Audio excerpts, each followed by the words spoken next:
হে everyone, আসসালামু আলাইকুম। This is Mohona blog. এখন বাজে 12টা 7।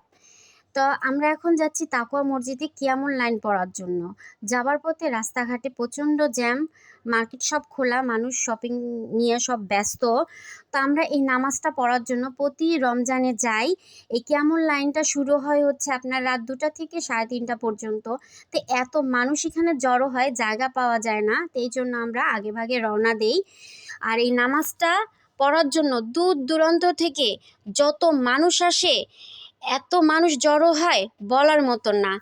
আর এখানকার যে সাইফুল হুজুরটা এত সুন্দর করে এই কিয়ামুল লাইনের নামাজটা পড়ায়, তো সবাই এটার জন্যই আরও আসে। ওনার কণ্ঠে আল্লাহ জাদু দিছে। আল্লাহ অনেক হায়াত দারাজ করুক এই নামাজটা আরও পড়ানোর জন্য।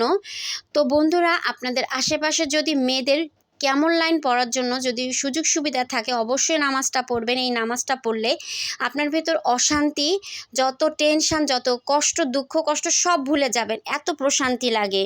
তো বন্ধুরা, নামাজ শেষ হয়ে গেছে, রাত বাজে 3:30। এখন বাসায় যে সেহরি করতে হবে। বন্ধুরা, আমার ব্লগটা কেমন লাগলো অবশ্যই কমেন্ট বক্সে জানাবেন। আমার পাশে থাকবেন, সাবস্ক্রাইব করবেন। আল্লাহ হাফেজ।